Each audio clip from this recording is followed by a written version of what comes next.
నిర్మాణంలో ఉన్న భవనం ఎక్కిన ఓ యువకుడు కిందికి దూకుతానని 3 గంటల పాటు పోలీసులను ముప్పతిప్పలు పెట్టాడు. పోలీసులు చాకచక్యంగా అతన్ని మాటల్లో పెట్టి కిందకు దించడంతో అందరూ ఊపిరి పీల్చుకున్నారు.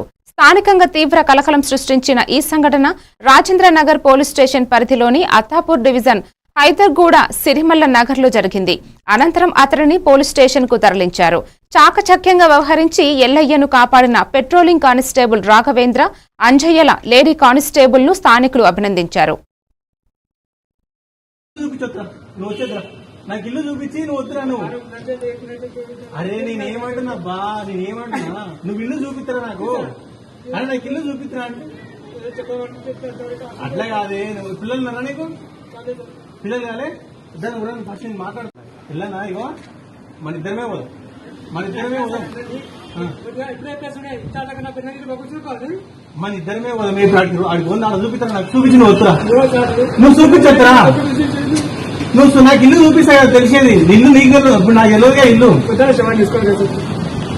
నాకు ఇల్లు చూపిస్తా. అబ్బా నేను లేను, నేను ఇప్పుడే వచ్చినా. నేను అట్లా అంటే నేను రాసుకుంటా, నేను అట్లా అంటే నేను నాకు ఇల్లు చూపించొద్దా? నువ్వు వచ్చేద్దా? నాకు ఇల్లు చూపించి నువ్వు వద్దురా నువ్వు. అరే నేనేమంటున్నా బా, నేనేమంటున్నా నువ్వు ఇల్లు చూపిస్తారా నాకు? అరే నాకు ఇల్లు చూపిస్తారా అంటే అట్లా కాదే. నువ్వు పిల్లలు ఉన్నారా నీకు?